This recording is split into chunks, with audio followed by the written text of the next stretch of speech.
And so I got bashing on education pretty good the other day. And I just want to finish up one point about all that.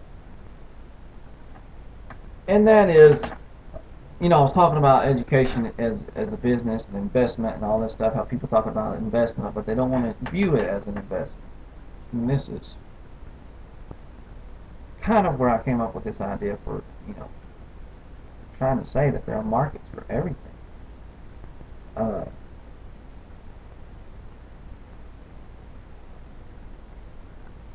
but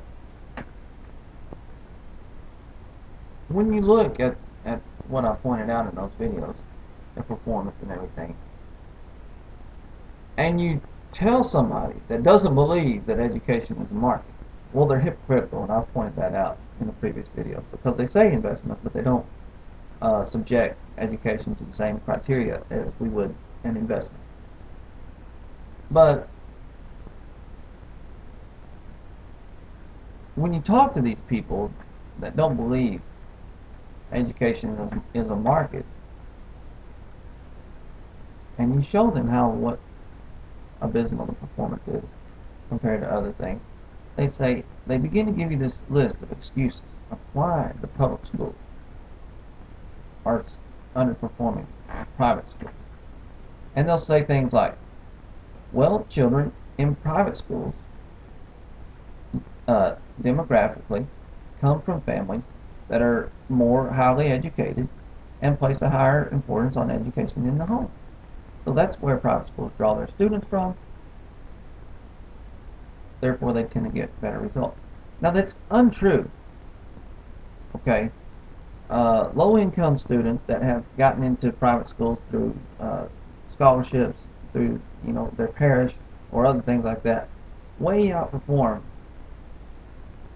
low-income students in the public schools. Okay, so that's not a true argument, but we can even grant them that for the time being. We'll take them up on that somewhere else.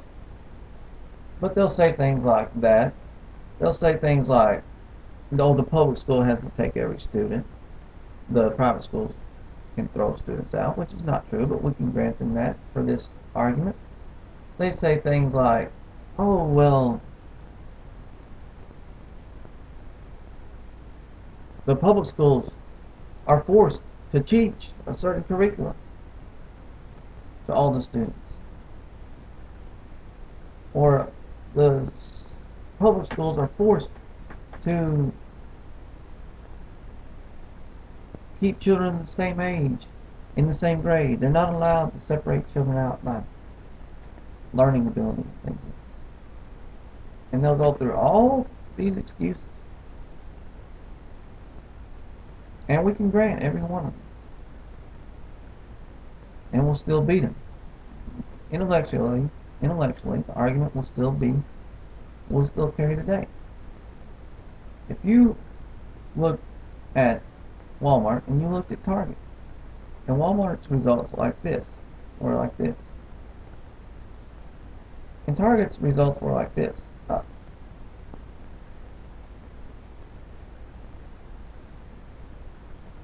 And somebody said, "Oh, but Walmart is facing a lot of obstacles. They're having problems with their suppliers right now. Don't want to give them good wholesale prices. Or they're having problems uh, buying land in convenient locations or in cheap locations. They're paying too much for their leases. They have all these factors that are working against them. Uh, the government has mandated them to do business in a certain way. So it's not really fair. I mean, that Walmart's like this, Target's like this. You know what people would say? I don't care. I don't care. I'm taking my money out of Walmart. I don't care that their suppliers are giving them a hard time. They need to work that out. I don't care that they can't find leases for cheap. They need to work that out. I don't care that the government has mandated them to do business in a certain way. Let them figure that out. I'm taking my money where it's more productive."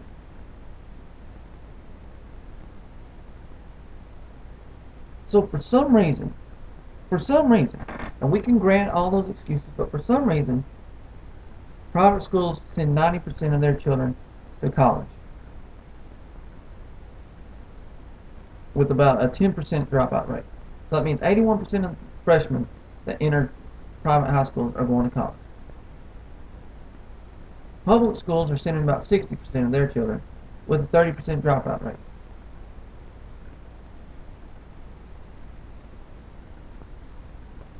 So that makes about 42% of their children, of their freshmen, that go to college. Okay? I don't know why that is. I don't know. It may be that the public school has too many obstacles to overcome.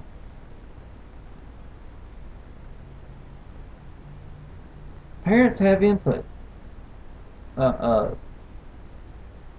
in private schools. Lots of times, parents don't have input in public schools. I don't know why that is. I don't know. People are proficient at reading for their grade level in private schools. Only 30% are in public schools. Parents are satisfied with private schools at a much higher rate than they are with public schools. I don't know why that is.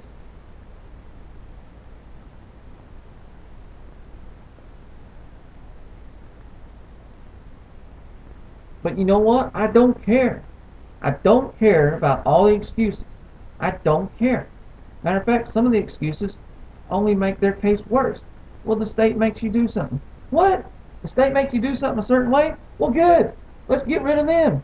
Better reason, even more reason to not put any money with them. You got the state telling you what to do. Can you imagine investors in Walmart? Oh, well, the state's telling us how to run our business now. Oh, good. Let's pull all our money out of Walmart. We won't even think about putting money in Walmart. Good. That's a good, solid reason to move your money. But in public education, it's an excuse why you should keep giving people money for failed results. So, my statement is, I don't care why the public schools are so miserable. I don't care why they're failing. All those excuses can be valid. But we know one system is succeeding. Why don't we put our money, our investment that all the politicians want us to tell us that we're investing, why don't we put our investment in the system that we know is having some bit of success versus the system that we know is a miserable failure for the most part? Why don't we just put our money where the success is? Quit worrying about why they're more successful. I don't care. I don't care. It doesn't matter. Let's put money into the system that is giving us halfway decent results. And if they can reproduce it for 80% of the population the way they have for the 20% of the population, fine. If they can't, fine. Nobody will go there. They'll all be running back to the public schools. But our money should be able to be invested in the part of the industry that is seeing some success, rather than being forced to be invested in the part of the industry that we know, for the most part, is a miserable failure.